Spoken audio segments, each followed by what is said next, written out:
بعد فأعوذ بالله من الشيطان الرجيم. بسم الله الرحمن الرحيم.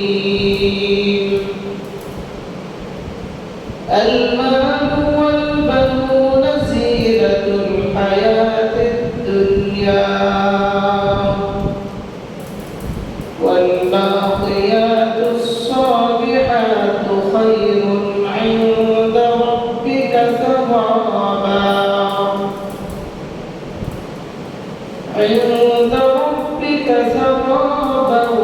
وخير أملا. صدق الله العظيم. وقال تعالى في شأن حبيبه ومحبوبه ومعشوقه مخبرا وآمرا: إن الله وملائكته يصلون على النبي يا أيها الذين آمنوا صلوا عليه وسلموا تسليما. اللهم صل على محمد وعلى آل محمد كما صليت على إبراهيم وعلى آل إبراهيم إنك حميد مجيد. اللهم بارك على محمد وعلى آل محمد كما باركت على إبراهيم وعلى آل إبراهيم إنك حميد مجيد. سبحانك لا علم لنا إلا ما علمتنا إنك أنت العليم الحكيم. رب اشرح لي صدري ويسر لي أمري واحلل عقدة من لساني يفقهوا قولي. لا إله إلا الله لا إله إلا الله لا إله إلا الله لا إله إلا الله لا إله إلا الله لا إله إلا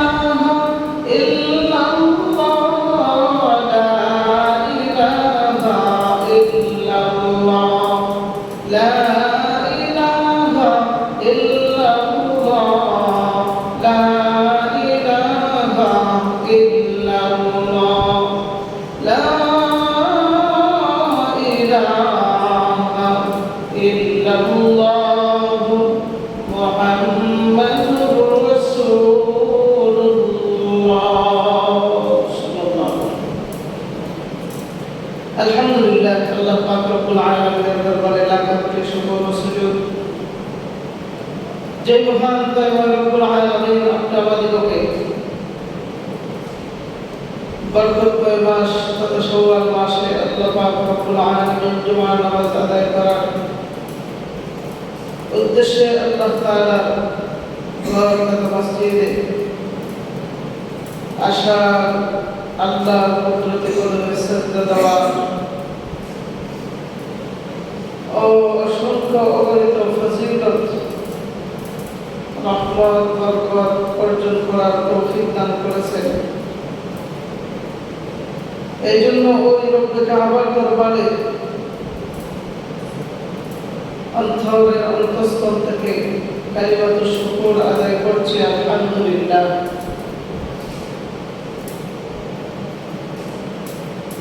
আরো অত্যন্ত গুরুত্বপূর্ণ সময়ে স্মরণ করছি বিশ্ব মানবতার কান্ডারী সৈয়দুল মুরসালিন সৈয়দুস সাকালাইন ইমামুল মুরসালিন হাবিবে কিবরিয়া আশরাফুল আউলিয়া জনাব হযরত মুহাম্মদুর রাসূলুল্লাহ সাল্লাল্লাহু আলাইহি ওয়াসাল্লামকে আর অত্যন্ত শুকরিয়ার বিষয় যে আল্লাহ পাক রব্বুল আলামিন আমাদেরকে আখির জামানায় আমাদের প্রিয় নবী হযরত মুহাম্মদুর রাসূলুল্লাহ সাল্লাল্লাহু আলাইহি ওয়াসাল্লামের উম্মত বানিয়ে আল্লাহ তাআলা আমাদেরকে দুনিয়াতে পাঠিয়েছেন। এই জন্য আল্লাহর দরবারে আমরা শুকরিয়া আদায় করি। কারণ পৃথিবীতে মানুষ অনেক রয়েছে, সবাই আল্লাহ তাআলার হেদায়েতের রাস্তায় উঠতে পারে না। যারাই আল্লাহ তাআলার হেদায়েতের রাস্তায় উঠতে পেরেছে এবং উঠতেছে, তারাই একমাত্র আল্লাহ তাআলার গোলামি করতে পারতেছে। যারা আল্লাহ তাআলার গোলামি করতে পারে নাই, তারা আল্লাহ তাআলার হেদায়েতের রাস্তায় উঠতে পারে নাই। এই জন্যই আমাদের জন্য কর্তব্য হলো, যেহেতু আল্লাহ পাক রব্বুল আলামিন আমাদেরকে দুনিয়ার জামানা থেকে ফারেক করে আল্লাহ পাক রব্বুল আলামিন আমাদেরকে সুন্দরভাবে সেফভাবে মসজিদের মধ্যে আল্লাহ তাআলা পৌঁছায় দিয়েছেন। এই জন্য ওই মহান সত্তার দরবারে কালিমাত শুকর। কারণ মানুষ ইচ্ছা করলে নেক কাজ করতে পারে না, মানুষ ইচ্ছা করলে আল্লাহ গোলামি করতে পারে না। যখন বান্দা চেষ্টা করে এবং পাশাপাশি আল্লাহ তাআলাও তার গোলামি করার জন্য কবুল করে নেয়, তখনই বান্দা আল্লাহর ইবাদত করার জন্য সুযোগ পায়। ইবাদত নামক নিয়ামতটা এত বড় এক দৌলত, এটা ওই সমস্ত বান্দারাই বুঝতে পারে যে সমস্ত বান্দারা আল্লাহর গোলামের মাধ্যমে অন্তরে দিলের মধ্যে শান্তি পায়, মজা পায়। আর যে সমস্ত বান্দারা আল্লাহর গোলামের মাধ্যমে অন্তরে দিলে শান্তি পায়, তাদের জীবনটা অনেক বড় এক ধন্য জীবন। কারণ তারা সদা সর্বদাই আল্লাহর রাস্তার উপর আছে, আল্লাহর হুকুম মোতাবেক চলতেছে, আল্লাহর দেওয়া বিধানগুলো সুন্দরভাবে পালন করতেছে। করার কারণে আল্লাহ পাক রব্বুল আলামিন তাদেরকে কবুল করতেছেন এবং মায়া করতেছেন, দয়া করতেছেন। এজন্য আমরা যেন আল্লাহর দেওয়া এই বিধানগুলো সুন্দরভাবে পালন করতে পারি, আল্লাহর দরবারে দোয়া করা। যাই হোক, আল্লাহ পাক রব্বুল আলামিন যেহেতু আমাদেরকে মসজিদ নামক আমাদের ভিতরে ঢুকিয়ে দিয়েছেন, এখন দুনিয়াবি যত কথাবার্তা, দুনিয়াবি যত শয়তানি, যত ধরনের গুনার কাজ আছে, এগুলো থেকে আমাদের জন্য মুক্ত থাকা জরুরি। কারণ মসজিদ হলো ইবাদতের স্থান। এই ইবাদতের স্থানে থেকে বান্দা যখন আল্লাহর দিকে আগায়, আমার আল্লাহ তার দিকে আগায়। এই জন্য নিজেও ইবাদত করা, অন্যকে ইবাদত করার জন্য উৎসাহিত করা। নিজেও ইবাদত করা, ঘরের ছেলে সন্তান যারা আছে তাদেরকেও ইবাদতের জন্য দাওয়াত দেওয়া। এটা প্রত্যেকটা মা বাবার উপর তার সন্তানের একটা হক। সন্তানকে দ্বীনের দাওয়াত দেওয়া, দ্বীনি তালিম দেওয়া। যদি সন্তানকে দ্বীনি তালিম দেয়, দ্বীনি দাওয়াত দেয়, তখন সন্তানের প্রতি তার বাবা তার মার যে একটা হক ছিল যে তাকে দিনই দাওয়াত দেওয়া, এই হকটা পালন হয়ে যায়। তখন ওই সমস্ত মা বাবারা যে আমাদের ময়দানে আল্লাহর দরবারে আর ধরা পড়বে না, কারণ তাকে দাওয়াত দেওয়া হয়েছে। এরপরও যদি সে আল্লাহর দিকে আগায় না, নামাজ পড়ে না, আল্লাহর ইবাদত করে না, এর জন্য তার মা বাবা দায়ী নয়, এই জন্য সে নিজেই দায়ী হবে। এই জন্য সন্তান নামক নিয়ামতটা মা বাবারা যারা আছেন আপনারা বড় কদর করেন, বড় মহব্বত করেন আর দিনই তালিমের দাওয়াত দেন। সন্তান সম্পদ যা কিছু আছে এগুলো হলো দুনিয়ার অলংকার, দুনিয়ার সৌন্দর্য। আল্লাহ তাআলা কোরআনের মধ্যে বলেন, আল মালু ওয়াল বানুনা জিনাতুল হায়াতিদ দুনিয়া। আল্লাহ রাব্বুল আলামিন বলেন, সন্তান সম্পদ যা কিছু আছে এটা হলো দুনিয়ার অলংকার। দুনিয়াতে আপনার সম্পদ আল্লাহ তাআলা দিয়েছেন, ওই সম্পদ দিয়ে আপনি যত করবেন, যত রাখবেন, দুনিয়ায় সুন্দর হবে কিন্তু আখিরাত আপনার সুন্দর হবে না। দুনিয়াতে আপনার ছেলে সন্তান হয়েছে, ওই ছেলে সন্তানকে যদি আপনি দ্বীনি তালিমের দাওয়াত না দেন, ওই সন্তানকে যদি আপনি দ্বীনি শিক্ষায় শিক্ষিত না করেন, ওই সন্তান সন্তান হিসেবে দুনিয়ায় দেখতে যাইবে, দুনিয়াটা সাজবে, আপনার ঘরটা সাজবে, ঘর সৌন্দর্য বাড়বে, কিন্তু ওই সন্তান দ্বারা আপনি আখিরাতের জমিনে কোনোদিন উপকৃত হতে পারবেন না। এই জন্য আল্লাহ বলেন, আল-মালু ওয়াল বানুনা জিনাতুল হায়াতিদ দুনিয়া। আরে বান্দা শুনে রাখো, সন্তান এমন সম্পত্তি যা কিছু আছে এটা দুনিয়ার অলংকার, দুনিয়ার সৌন্দর্য। যত ধরনের সম্পত্তি আসে না কেন, এই সম্পত্তিগুলো দিয়া দুনিয়ায় সাজানো যায়, আখিরাত সাজানো যায় না।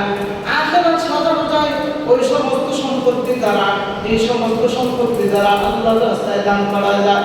এই সমস্ত ছেলে সন্তান দ্বারা তিনি তালিম দিয়া যখন সে দ্বীনের একজন মর্দে মুজাহিদ হয়ে যায়, মর্দে মুজাহিদ হওয়ার পরে ওই সন্তানটা আপনি মারা যাওয়ার পরে ওই সন্তানটা প্রত্যেক নামাজে বলবেন, রব্বির হামহুমা কামা রব্বায়ানি সগীরা। হে আল্লাহ, তুমি আমার মা বাবাদেরকে এমন ভাবে তুমি লালন পালন করো যেমনি বাবা ছোটবেলায় আমার মা বাবা আমাকে লালন পালন করেছে, বড় আদর করেছে, মায়া মহব্বত করেছে, কবর জগতে তুমি আমাদের মা বাবাকেও ওই রকম ভাবে তুমি মহব্বত করো। সুবহানাল্লাহ। এই জন্য ছেলে সন্তান এবং সম্পদ যা কিছু আছে, সম্পত্তি যা কিছু আছে, এগুলো হলো দুনিয়ার অলংকার। বান্দা যদি এই সন্তান সম্পত্তি যদি দুনিয়ার মধ্যে আমাদের মধ্যে থাকে, যদি বান্দা কাজে না লাগায়, আখিরাতের ময়দানে এর দ্বারা কোনো উপকৃত হবে না। এই জন্য আল্লাহ বলেন, বান্দা তুমি যদি দুনিয়াতে দামি হইতে চাও, আখিরাতেও যদি দামি হইতে চাও, দুনিয়ার সম্পদ দ্বারা তুমি আখিরাত যদি কামাই করতে চাও, দুনিয়ার যে আমার দেওয়া যে সম্পদ আছে, এই সম্পদ থেকে তুমি আল্লাহর রাস্তায় দান করো, আমি আল্লাহ রব্বুল আলামিন তোমার জন্য আখিরাতের এক মুক্তির ফয়সালা আমি আল্লাহ রেখে দেব। সুবহানাল্লাহ। এই জন্য দুনিয়াতে যা কিছু দেখতেছেন এগুলো হলো অলংকার।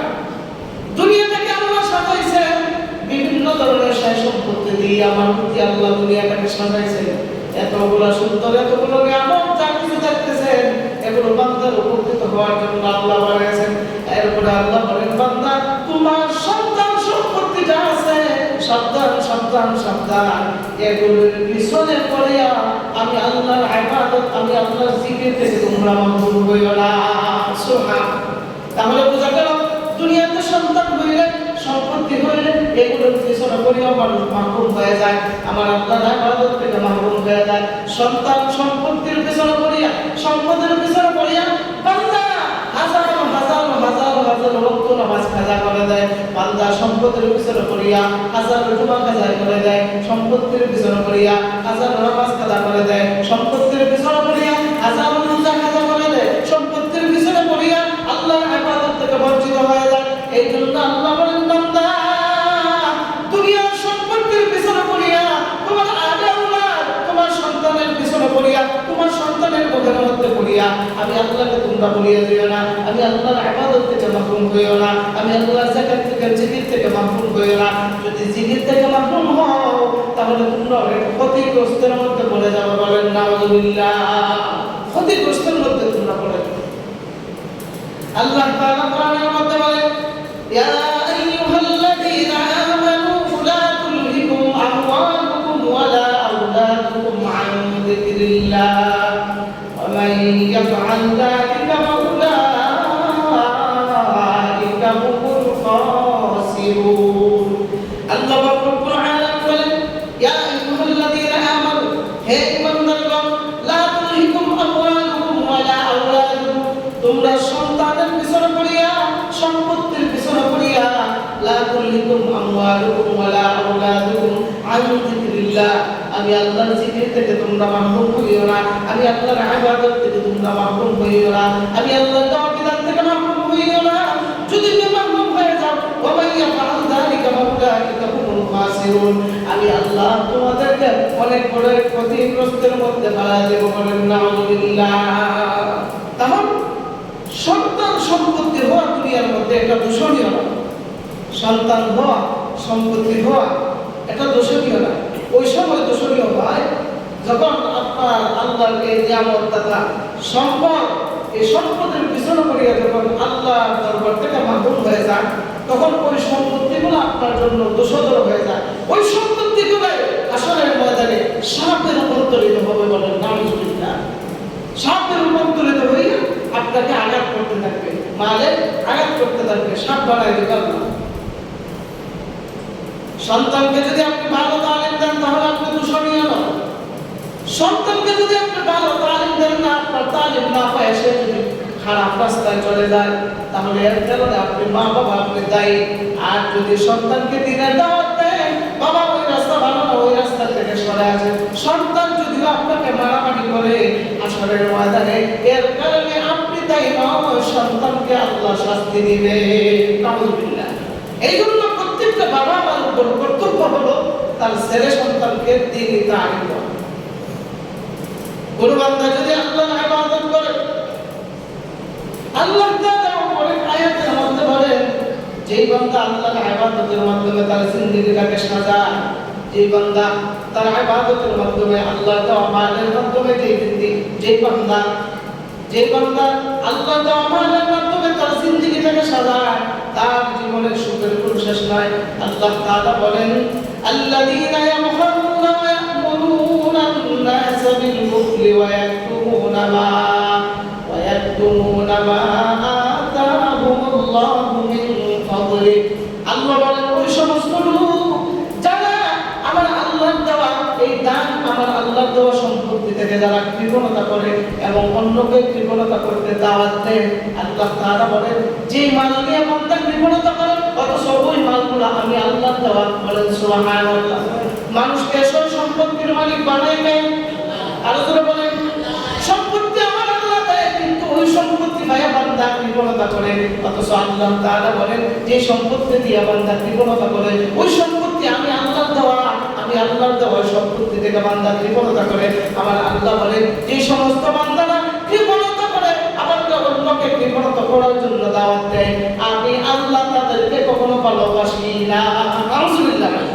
যে বান্দাকে ভালোবাসে না, ওই বান্দার নসিব কি ভালো না খারাপ? খারাপ কি এমন খারাপ পৃথিবীর কোনো মানুষ তাকে জাহান্নাম থেকে ফিরাইতে পারবে না। নাউযুবিল্লাহ। এই জন্য ইবাদত এমন এক জিনিস, ইবাদত দ্বারা বান্দা আল্লাহর রাস্তায় খুঁজে পায়। আল্লাহর দেওয়া যে মালগুলো আছে, মাল থেকে আল্লাহর রাস্তায় দান করে বান্দা ইবাদত অর্জন করে। আর যে বান্দা ইবাদত করে, আল্লাহ তাআলা বলেন, যে বান্দা ইবাদত করে তার জন্য আমি আল্লাহ এত বড় একটা পুরস্কার রেখেছি, এত বড় একটা পুরস্কার রেখেছি।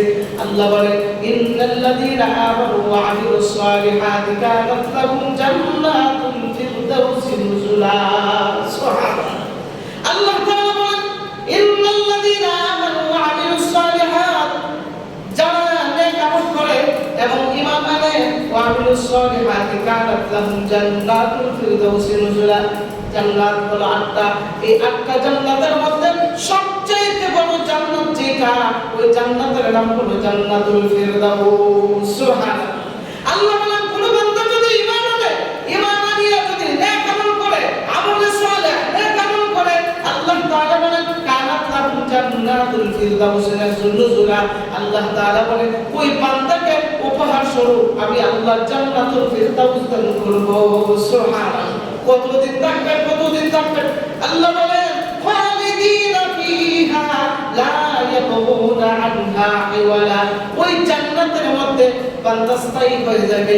জান্নাতে ঢোকার সাথে সাথে বান্দা কখনো বের হবে না। সুবহানাল্লাহ। আবাদুল আবাদ থাকবে, আবাদুল আবাদ থাকবে। শুধু তাই নয়, আল্লাহ পাক রব্বুল আলামিন অন্য আয়াতে বলেন কোন বান্দা যদি ইবাদত করে, কোন বান্দা যদি নেক আমল করে, কোন বান্দা যদি আল্লাহর মাগফিরাত অর্জন করবে, তখন আল্লাহ তাআলা প্রতিশ্রুতি দিয়েছেন। আল্লাহ বলেন ওয়া'আদাল্লাহুল লাযীনা আমানু মিনকুম ওয়া আমিলুস সালিহাতি লা ইস্তাখলিফান্নাহুম। সুবহানাল্লাহ। বলেন আল্লাহ তাআলা বলেন কোন বান্দা যদি আমার গোলামি করে, আমি আল্লাহ প্রতিশ্রুতি দিলাম, আমি আল্লাহ ওয়াদা দিলাম, আমি আল্লাহ পাক রব্বুল আলামিন গোটা পৃথিবীর রাজত্ব তার হাতে আমি আল্লাহ তুলে দেব। সুবহানাল্লাহ। আমি আল্লাহ ওয়াদা দিলাম, প্রতিশ্রুতি দিলাম, যেই বান্দা নেক আমল করবে, যদি নেক আমল করে, তো আমি আল্লাহ পাক রব্বুল আলামিন সারা পৃথিবীটাকে তার অনুগত বানায় দেব। সুবহানাল্লাহ। যেমনি ভাবে আল্লাহ পাক রব্বুল আলামিন সারা পৃথিবীর ক্ষমতা দিয়েছিলেন সুলাইমান পয়গম্বরকে। সুবহানাল্লাহ। সুলাইমান পয়গম্বর আল্লাহর কাছে দোয়া করে, আল্লাহ রব্বি হাবলি মুলকান লা ইয়ানবাগি লিআহাদিন মিন বা'দি। হে আল্লাহ, তুমি আমাকে এমন একটা রাজত্ব দাও, এমন একটা বাদশাহী দাও, যে বাদশাহী আর পৃথিবীতে কোনো বাদশাকে দেও নাই। আল্লাহ তাআলা তাকে এমন এক বাদশাহী দিয়েছিলেন, যে বাদশাহী আর কোনোদিন কোনো মানুষকে আল্লাহ দেয় নাই। সুবহানাল্লাহ। বাদশাহী দিয়েছিলেন হযরত ওমর ফারুককে। সুবহানাল্লাহ। ওমর ফারুককে বাদশাহী দিয়েছিলেন, যে ওমর ফারুকের কোনো দাম ছিল না। হযরত ওমর ফারুক রাদিয়াল্লাহু তাআলা আনহু একদিন একটা মাঠের দিকে লোকজনকে নিয়ে যখন হাঁটাহাঁটি শুরু করলেন, হাঁটতে যখন শুরু করলেন, হযরত ওমর ফারুক লোকজনকে নিয়ে যখন মাঠের মধ্যে অবস্থান করলেন, অবস্থান করিয়া হযরত ওমর মাঠের পাশ তাকাইয়া, মাঠের দিকে তাকাইয়া উনি কান্নাকাটি শুরু করে দিয়েছেন। সুবহানাল্লাহ। লোকজন যা জিজ্ঞাসা করে, ইয়া আমিরুল মুমিনিন, আপনি মাঠটা দেখে আপনি কেন কান্নাকাটি করতেছেন? আমিরুল মুমিনিন হযরত ওমর বলেন, হে লোকসকল, আমি এই জন্য কান্না করতেছি, যে মাঠটা তোমরা দেখতেছো, ওই মাঠটা দেখি আমার পূর্বের স্মৃতির কথা স্মরণ হয়ে গেছে। সুবহানাল্লাহ। ইয়া আমিরুল মুমিনিন, আপনার কি স্মৃতি আর কিসের জন্য বা কান্নাকাটি করতেছে? আমিরুল মুমিনিন হযরত ওমর বলেন, হে লোকসকল, যে মাঠটা তোমরা দেখতেছো, ওই মাঠটার মধ্যে আমি ওমর বকরি চড়াইতাম। সুবহানাল্লাহ। আমি ওমর ওই মাঠের মধ্যে ছাগল চড়াইতাম, বকরি চড়াইতাম, উট চড়াইতাম। আমি ওমর ওই মাঠের একজন রাখাল ছিলাম। সুবহানাল্লাহ। আমার কথা শুনতো না ছাগল, ছাগলের ফলে আমার কথা শুনতো না। ডান দিকে একদল, বাম দিকে একদল, চতুর্দিকে ছড়ায় যাইতো। আমি ধমক দিতাম, আমার কথা মানতো না এই ছাগলের দলে। কিন্তু আমি যখন সন্ধ্যাবেলা, যখন সারাদিন ঘাস খাওয়াইয়ে যখন বাড়িতে যখন নিয়ে যাইতাম, নিয়ে যাওয়ার পর আমার আব্বা আমার কাছে আসি আমাকে থাপ্পড় দিয়ে বলতো, হে উমর, আমাদের ছাগলের ফালের মধ্যে সর্বমোট ছাগল ছিল 50টা, এখন দেখা যায় 40টা, 10টা কম দেখা যায়, বাকি 10টা কোথায় গেল? হযরত ওমর বলেন, আমি তখন বলতাম আমি কিছু জানি না। সুবহানাল্লাহ। হযরত ওমর বলতেন, আমি তো কোনো কিছুই জানি না। তাহলে তোমার পাঠাইলাম না। হযরত ওমর বলেন, আব্বা আমাকে থাপ্পড় দিয়ে বলতো, ওমর, তোর মাথার মধ্যে উঠে লেদা ছেড়া কেন? তুই কোথায় আছিস রে? তখন ওমর বলেন, আমি তখন বলতাম, বাবা, প্রচন্ড রোদের কারণে আমার গলা শুকিয়ে যায়, তো কি করবো, কোনো কিছুই করতে পারি না, গাছের ছায়াও পাই না। অবশেষে উটের পিছনে গিয়ে বসে থাকতাম, একটু ছায়া পড়লে ওই ছায়ার মধ্যে বসে থাকতাম। উট আমার মাথার মধ্যে লেদা ছেড়া দিত, আমি লড়তাম না। সুবহানাল্লাহ। কেমন লড়ছিলেন? হযরত ওমর বলেন, আমার আব্বা আমাকে থাপ্পড় দিয়ে বলে, আরে আহাম্মক, গলা যত লম্বা হয় তুই তত আহাম্মক হস। উঠে তোর শরীরের মধ্যে লতা ছাড়া যায়, তুই কি টান পাস না? ও বাবা আমার আরাম লাগে এই জন্য আমি শরীর না। সুবহানাল্লাহ বলেন। এই ছিল উমর। উমর বলেন এই বাচ্চা দেখে আমি এই জন্য কান্নাকাটি করি, আমার বাবা আমাকে এইভাবে থাপ্পড় দিয়ে আঘাত করতো, আর বলতো বাবা রে এইভাবে তুই দেখতেছিস যে উটগুলা তোর উপরে লেদা ছাড়া দিতেছে, এরপরে তুই নরস না কেন? তার কারণ কি? বাবা আমি বলতে পারি না, আমি এগুলো বুঝতে পারি না। সমাজে দেখবেন অনেক লম্বা লম্বা লোক আছে, এগুলো এরা বুদ্ধি কম। লম্বা লম্বা লোক আছে না, এরা বুদ্ধি কম। আর হাঁটু মানুষ যারা আছে এরা বুদ্ধি আছে। গলা লম্বা এরা বুদ্ধি কম থাকে, আর হাঁটু মানুষ যারা এরা বুদ্ধি বেশি থাকে। তখন তো তোমার ছিলেন লম্বা, উঁচা লম্বা। তো ওনার আব্বা হয় বড় যত হস তত আহম্মদ হস। উঠে তোর কত লেদা ছানা দিবে, তুই এটা কি বুঝোস না? যখন লেদা ছানা দেওয়ার সময় হয় তত সইলে যাইবে। হযরত ওমর কোনো কিছু বলে। হযরত ওমর বলেন হে মুসলমান, আমি আজকে দেখো আজকে কিন্তু আমি উটের না কাল্লা। সুবহানাল্লাহ। আমি আজকে উটের না কাল্লা, ছাগলের না কাল্লা। আমি হলাম আমিরুল মুমিনিন, খলিফাতুল মুসলিমিন হযরত ওমর ফারুক রাদিয়াল্লাহু তাআলা আনহু। যে আমি এমন এক ব্যক্তি এখন যা আমার আঙ্গুলের ইশারায় অর্ধেকটা রাষ্ট্র অর্ধেকটা পৃথিবী পরিচালিত হয়। সুবহানাল্লাহ। হযরত ওমর বলেন আমার দাম এত কেন বেশি, এত কেন বেশি? বলে আমার আল্লাহ তাআলা কোরআনের মধ্যে বলেছেন যে আল্লাহ পাক রব্বুল আলামিন বলেছেন যে যারা আমি আল্লাহ নেক আমল করবে, নেক আমল করলে আমি আল্লাহ প্রতিশ্রুতি দিলাম তাকে আমি আল্লাহ পাক রব্বুল আলামিন পৃথিবীর মন্ত্রিত্ব দান করব, রাজত্ব দান করব। আল্লাহ তাআলা গোলামি করার কারণে আল্লাহ আমাকে এত বড় একজন রাজত্বশীল বানাইছেন। সুবহানাল্লাহ। এই ছিল ওমর। ওমর বলেন যে আমি এত দামি কেন হইলাম? আল্লাহ যে ওয়াদা প্রতিশ্রুতি দেন যদি কেউ নেক আমল করে, নেক আমল করার কারণে আল্লাহ তাআলা তার অনুগত तमाम পৃথিবীর সব কিছু বানায়। সুবহানাল্লাহ। হযরত ওমর বলেন শুধু মানুষের নেতৃত্ব দিতাম না, পশু পাখিতে ধরে আল্লাহর যত মাখলুক আছে সমস্ত মাখলুকের নেতৃত্ব আমি ওমর দিতাম। সুবহানাল্লাহ। আর আমাদের সমাজে যদি একটু নেতা হয়ে যেতে পারে, নেতা পাওয়ারে যারা অন্য মানুষ দাঁড়িয়ে আসতে পারে না, এত হযরত ওমর ফারুক রাদিয়াল্লাহু তাআলা কত বড় নেতৃত্ব দিয়েছিলেন। সুবহানাল্লাহ। কেমনে দাম বাড়ছে? আল্লাহর ইবাদত করার কারণে আল্লাহ দাম বাড়ায় দিয়েছে। সুবহানাল্লাহ। কেসে ওমর কেমন তার ক্ষমতা ছিল?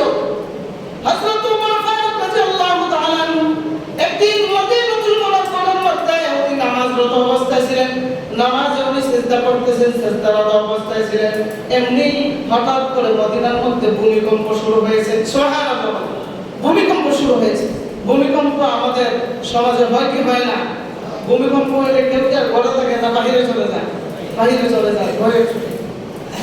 হযরত ওমর বলেন মদিনাতুল মুনাওয়ারার মধ্যে আমি নামাজরত অবস্থায় ছিলাম, নামাজরত অবস্থায় এমনি ভূমিকম্প হলো।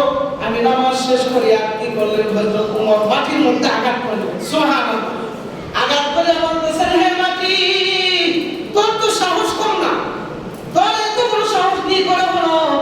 আমি নামাজরত অবস্থায় তুই কি জানো তুই যে এই জায়গার মধ্যে ভূমিকম্প দেয় তোর বুকের মধ্যে কে শাহিদ আছে? সুবহানাল্লাহ। মদিনাতুল মুনাওয়ারার মধ্যে এত বড় তোর সাহস হয়ে গেল, তুই ভূমিকম্প দেয় তোর বুকের মধ্যে আমার সাইয়্যিদুস সাকালাইন ইমামুল মুরসালিন হযরত মুহাম্মদুর রাসূলুল্লাহ সাল্লাল্লাহু আলাইহি ওয়াসাল্লাম তোর বুকের মধ্যে শাহিদ। সুবহানাল্লাহ। তোর তো সাহস কম না, আল্লাহর রাসূলকে তোর বুকের মধ্যে রাখিয়া তুই ভূমিকম্প দেশ, তোর তো সাহস কম না। সুবহানাল্লাহ। হে জমিন, তুই কি জানিস তোর বুকের মধ্যে কে শাহিদ আছে? আল্লাহর নবীর প্রিয় সাহাবী হযরত আবু বকর শাহিদ। সুবহানাল্লাহ। তোর তো সাহস কম নাই, এই মদিনাতুল মুনাওয়ারার মধ্যে তুই ভূমিকম্প দেশ। শুধু তাই না, তোর বুকের মধ্যে তোর জমিন আর তুই জমিনের মধ্যে আমি ওমর নামাজরত অবস্থায় ছিলাম, আমি সিজদারত অবস্থায় ছিলাম, তুই ভূমিকম্প দেশ। আমার তো নামাজের মধ্যে সমস্যা হয়, তোর এত বড় সাহস কোথা থেকে হলো? সুবহানাল্লাহ। কাকে বলে? জমিনকে বলে। আমরা জমিনকে বলতে পারবো?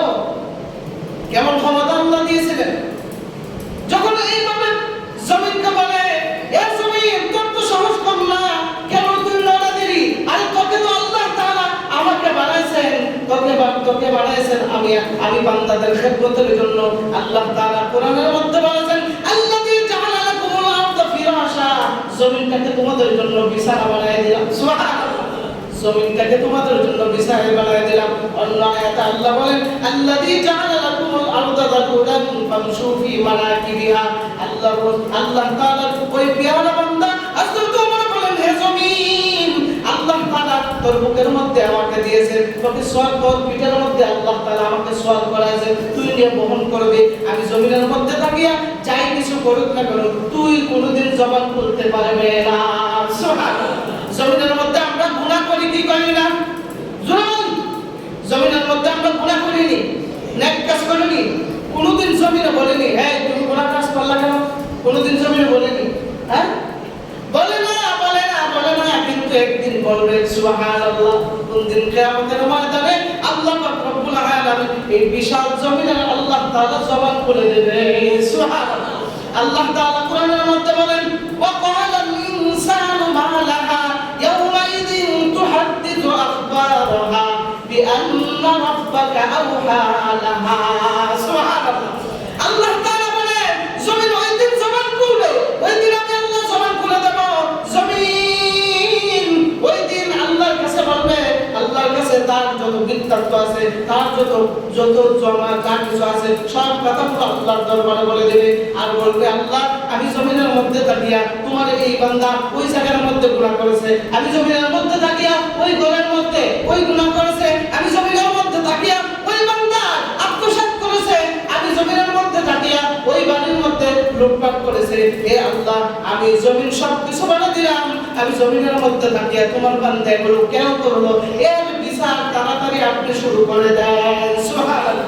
তখন মানুষগুলো বলবে ওয়াকালাল ইনসানু মা লাহা, আরে জমিনের আবার কি হলো, এ আবার আমাদের ব্যাপারে এইভাবে নালিশ কেন করতেছে, তার কারণ কি কিছুই তো বুঝতে পারতেছি না। ওই রকম ভাবে মানুষ চিৎকার করতে থাকবে। সুবহানাল্লাহ। হযরত ওমর বলেন জমিন তোকে আমার আল্লাহ পাক রব্বুল আলামিন বানাইছেন আমার খেদমত করার জন্য, কিন্তু তুই দেখা যায় এই জমিনের মধ্যে থাকিয়া তুই ভূমিকম্প শুরু করে দিয়েছিস। সাবধান, আর কোনোদিন ভূমিকম্প দিতে পারবে না। জমিনের মধ্যে আঘাত করে আর বলে আর কোনোদিন ভূমিকম্প দিতে পারবে না।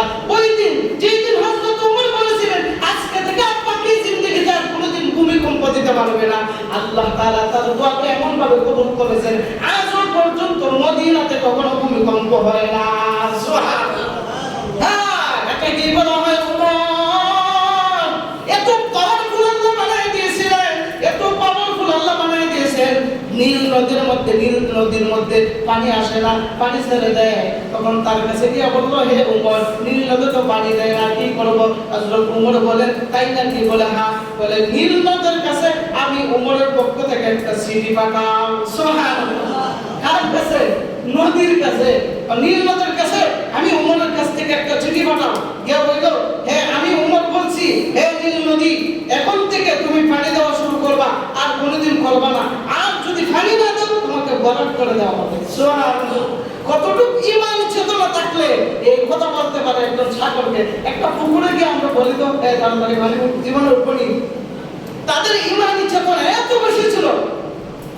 তদানীন্তন সময়ে মিশরের গভর্নর ছিল আমর ইবনুল আস রাদিয়াল্লাহু তাআলা, ওনার কাছে ওনার চিঠিটা পাঠাইলো। হে আমর ইবনুল আস গভর্নর, তুমি এক কাজ করো, হযরত ওমরের পক্ষ থেকে চিঠি আসছে, তুমি নীল নদের কাছে এই চিঠিটা রাইখা আসো। নীল নদ যদি কথা না শুনে তো আমি ওমর আসবো। সুবহানাল্লাহ।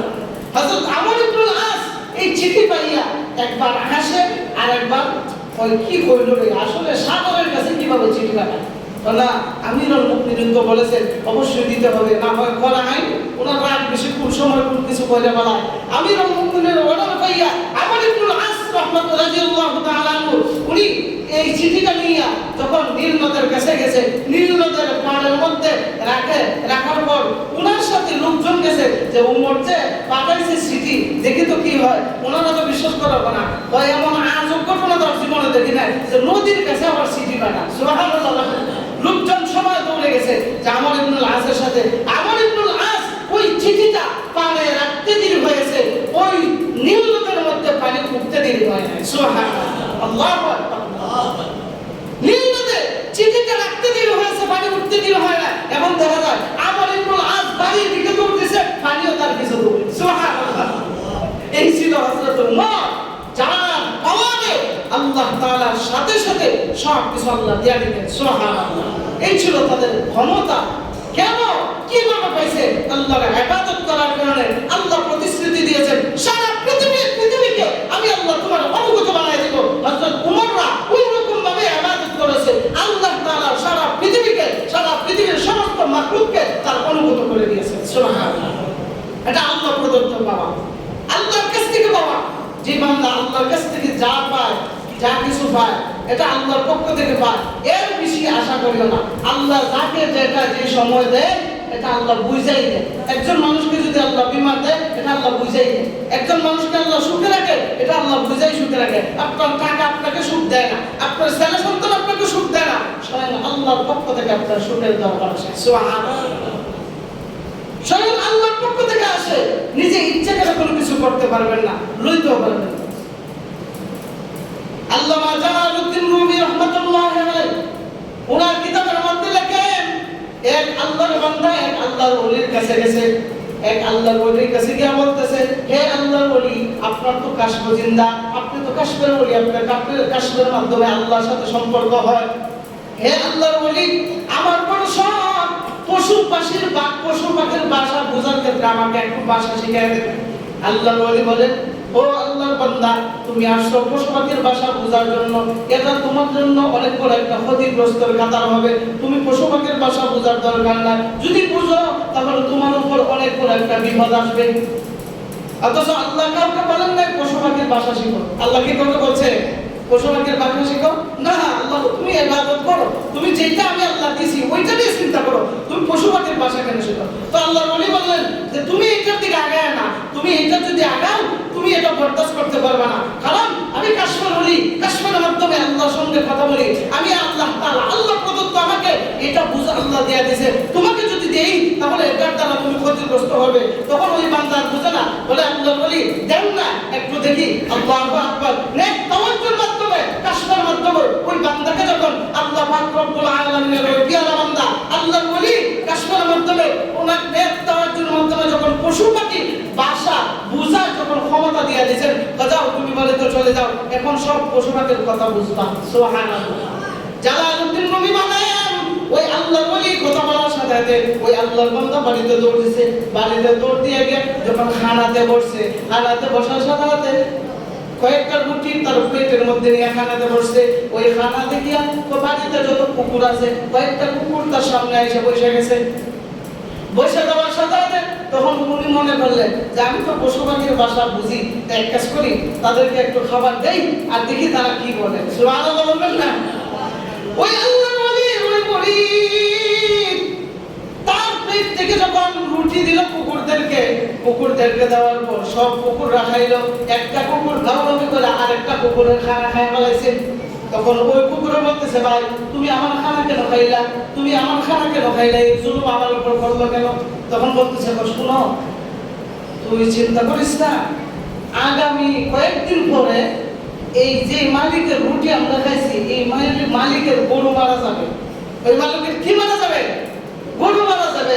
তো গরুটা মারা যাওয়ার পর আমরা সবাই মিলে সুন্দর করে পেট করে খাই মনে, কারণ গরু মারা গেলে তো ঘর রাখতো না, বাহিরে মালাই দিব, আমরা সবাই মিলে খাই মনে। তো কুকুরে বুঝ দিছে, কুকুরে বুঝ দেওয়ার পর পরের দিন আবার খাওয়ান দিছে। ওই ব্যক্তি খাওয়ান দেওয়ার পর, খাওয়ান দেওয়ার আগে, খাওয়ান দেওয়ার পর ওই কথা যখন শুনছে, এখন কয়, হে আমার মুরিদের বাড়িতে যে চাকর থাকে, চাকরকে ডাকতেছে, ওই বেটা এদিকে কি হয়েছে? কুত্তা বলছে যে আমার গরু নাকি মরে যাবে, এক কাজ কর, গরুটা বাজারে বিক্রি করে দেয়। গরুটা কি কর, মরবার আগে তাড়াতাড়ি বাজারে বিক্রি কর, আর না হয় এক পয়সা আমি পাবো না। তো কি বলেন মালিক, এত ভালো গরু, এত সুন্দর দুধ দেয়, এত বাচ্চা দেয়, এত সুন্দর বড় গায়, এটাকে কেন আমরা বিক্রি করবো? আরে ভাই যা বলছি তা কর, তাড়াতাড়ি যা বাজারে বিক্রি করা। বাজার যখন বিক্রি করে দিছে, তখন পরের দিন আবার কুকুরকে খাওয়ান দিছে। খাওয়ান দেওয়ার পর ঠিক ওই কুকুরটাই আবার আরেকটা কুকুরের খাবার খাইয়া ফেলাইছে। খাওয়ানোর পর তখন বলতেছে, কি ভাই তুমি যে আজকে আমার খাবার খাইয়া ফেলাইলা? ভাই চিন্তা করিস না, কয়েকদিন পরে আমাদের মালিকের ঘোড়া মারা যাবে। কি মারা যাবে? ঘোড়া মারা যাবে। ওই ঘোড়াটা ফেলাই দিবে, আমরা হ্যাঁ ঠিকই আছে, এর আগে আমরা বলছিলাম গাবি মারা যাবে, গাবি মারা যাওয়ার আগে মালিক কি চালাক পয়সা বলাইছে ওই পেটার বাড়ির দিয়ে মারা গেছে, এখানে মারা যায় না, তো আমি বাগে পাইলাম না, চিন্তা করিস না সামনে ঘোড়া মারা যাবে, ওই ঘোড়া তুই বুঝতে খাইবে নি। সুবহানাল্লাহ বলবেন না? আল্লাহ বলে ওই সাকরিত এই কথা শোনার পর কুকুরের বাসা বোঝার পর উনি কি করলেন, ওই মালিক তাড়াতাড়ি ওই কর্মচারীকে ডাক দেয়, ওই ব্যক্তিকে ডাক দিয়ে কয় এদিকে আস, তাড়াতাড়ি বাজারে নিয়ে আসা ঘোড়াটা, তাড়াতাড়ি ঘোড়া বিক্রি করা। ও কি আপনারা কি ফাঁকা দোষে নাকি? আরে বেটা আমি পশু পাখির বাসা বুঝি, তোরা আমার বাসা বুঝবে না, তাড়াতাড়ি ঘোড়া বিক্রি করা। ঘোড়া নিয়ে যখন বাজারে গেছে, বাজারে বিক্রি করে আসছে, যেই মালিকে কিনে দিয়েছে ওই মালিকের বাড়িতে মারা গেছে। সুবহানাল্লাহ। তখন মালিক হ্যাঁ তাহলে তো কুকুরের কথা ঠিকই, তো আমি এত টাকা লস খাইলাম না, কি করা যায়? এখন কুকুরে মার করে হয়ে গিয়া তুমি বলছিলে গাবি মারা যাবে, গাবি খাবো, ঘোড়া মারা যাবে, ঘোড়া দিয়ে বিক্রি করে। সুবহানাল্লাহ। তখন ওই ব্যক্তি বলতেছে, ওই ব্যক্তি পরের দিন আবার ওই রুটিগুলা খাবার দিল, খাবার দেওয়ার পর আবার ওই কুকুরটাই আবার খাইলো, আবার খাওয়ার পর তখন ওই কুকুরে জিজ্ঞাসা করতেছে, এ ভাই আজকে যদি আবার খাবার খাইলা তুমি কি শুরু করছো? ও ভাই চিন্তা করিস না, কিছুদিন পরে আমরা মালিক মারা যাই।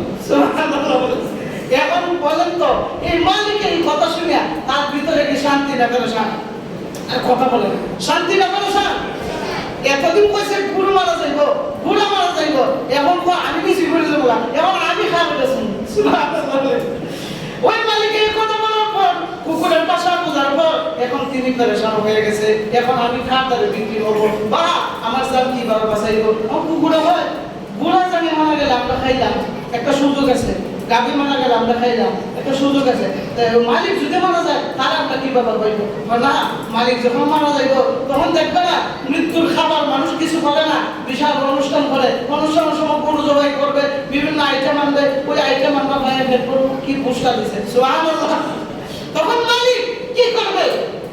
ওই যেই দায়িত্ব যার কাছে আল্লাহ তাআলা দেয় না, ওই দায়িত্ব যদি কেউ জুড়ে নেয় তাদের দশা এমনই হয়। তোর কাছে হে আল্লাহর ওলি আপনি বলছিলেন যদি আমি ওই পশু পাখির ভাষা শিখি আল্লাহ তাআলা আমাকে ক্ষতিগ্রস্তের মধ্যে আমাকে ফেলাই দিবেন। হে আল্লাহর ওলি আমি তো অপরাধ হয়ে গেলাম। বলে কি হয়েছে? বলে আমি কুকুরের ভাষা বোঝার পর প্রত্যেকদিন আমি কুকুরকে খাওয়ান দেই, একদিন বলে গরু মারা যাবে, গাভী মারা যাবে, একদিন বলে ঘোড়া মারা যাবে, আজকে বলে আমি নিজে নাকি মারা যাবো। সুবহানাল্লাহ। তখন আল্লাহর ওলি বলেন, ও ভাই তোমাকে আমি বলছিলাম আমি কাশ্মীরের মাধ্যমে যেটা অর্জন করেছি তুমি ওইটা সহ্য করতে পারবে না, বরদাস্ত করতে পারবে না, আমি তোমাকে বলছিলাম, এরপরে তুমি এইটা তুমি মানো নাই। কিন্তু দেখো আল্লাহ তাআলা চাইছেন ওই গাভীর হায়াত, আল্লাহ তাআলা গাভীর হায়াত যতটা আছে ওই হায়াত ঘুরায়া তোমাকে আল্লাহ দিয়ে দিবে। সুবহানাল্লাহ। কিন্তু তুমি তা চালাকি করে কি করছো? গাভীটাকে বিক্রি করে ফেলাইছো। সুবহানাল্লাহ। আসলে তোমার হায়াত কমে গেছে। আল্লাহ তাআলা চাইছিলেন এই গাভীর হায়াত দিয়ে তোমার হায়াত বাড়াই দিতে। আল্লাহ তাআলা চাইছিলেন ঘোড়ার হায়াত দিয়ে তোমার হায়াত ঘোরায় দিত, কিন্তু তুমি চালাকি করিয়া এখনো বিক্রি করে ফেলাইছো। ঘোড়া গাভী যা আছে অন্য মালিকের কাছে বিক্রি হয়ে গেছে, বিক্রি হয়ে ওই জায়গায় অনুষ্ঠান হয়েছে, আমার আল্লাহ বরদাস্ত করতে পারেন না। এখন ওই যে কুকুর বলছে কিছুদিন পরে তুমি মারা যাবা, এই মৃত্যু তোমার নিশ্চিত। সুবহানাল্লাহ বলেন। এটা দ্বারা একথাই বোঝাইতে চাই আল্লাহ প্রদত্ত আল্লাহর পক্ষ থেকে আপনাকে যা কিছু দেওয়া হয় এর উপরে আপনি আলহামদুলিল্লাহ বলে শুকরিয়া আদায় করেন, এর বাড়তি কোনো কিছু চাওয়ার চেষ্টা করবেন না। ওই আল্লাহর ওলির কাছ থেকে ওই বান্দা ওই কাশফের যে ক্ষমতাটা অর্জন করতে চাইছিল আল্লাহর ওলি বলছে তুমি ক্ষতিগ্রস্ত হইবা, সে না মানার কারণে আল্লাহ তাআলা তাকে ক্ষতিগ্রস্তের মধ্যে বাড়ায় দিয়েছে। এই জন্য সন্তান আপনাকে দিয়েছে আল্লাহ, সম্পদ আপনাকে আল্লাহ দিয়েছে, এগুলো হলো দুনিয়ার অলংকার, এগুলো দ্বারা আপনি আখিরাত সাজাইবেন। সুবহানাল্লাহ। সম্পদের মাধ্যমে আখিরাত সাজানো যায় কি যায় না? সন্তানের মাধ্যমে আখিরাত সাজানো যায়। সন্তানকে আপনি আলেম বানাইলেন, হাফেজ বানাইলেন, হাফেজ কোরআন বানাইলেন, দ্বীনি তালিম দিলেন, সে দ্বীনি তালিম পাইয়া দ্বীনের একজন মর্দে মুজাহিদ হইল, সে নামাজ পড়লো, দোয়া করলো, আপনি মারা যাওয়ার পরে সে মারা যাওয়ার আগ পর্যন্ত ওই দোয়া ইসারে সওয়াব হিসেবে আপনার কবর আল্লাহ পৌঁছায় দিবে। সুবহানাল্লাহ। তাহলে বলেন দুনিয়ার সন্তান দ্বারা লাভবান হওয়া যায় কি যায় না? সম্পত্তি দ্বারা আল্লাহ তাআলা লাভবান করা যায়। ওই সম্পত্তি থেকে আল্লাহ তাআলা সম্পত্তি থেকে যখন আল্লাহর রাস্তায় যখন আপনি দান করবেন ওই দানটা আল্লাহ কবুল করবেন, ওই দানের দ্বারা আল্লাহ আখিরাতের দড়ি বানাবেন। সুবহানাল্লাহ। আল্লাহ পাক রব্বুল আলামিন আমাদেরকে এই কথার উপর আপনি আমাদেরকে আমল করার সুযোগ দান করুন। সবাই বলি আমিন। ওয়া আখিরু দাওয়ানা আলহামদুলিল্লাহি রাব্বিল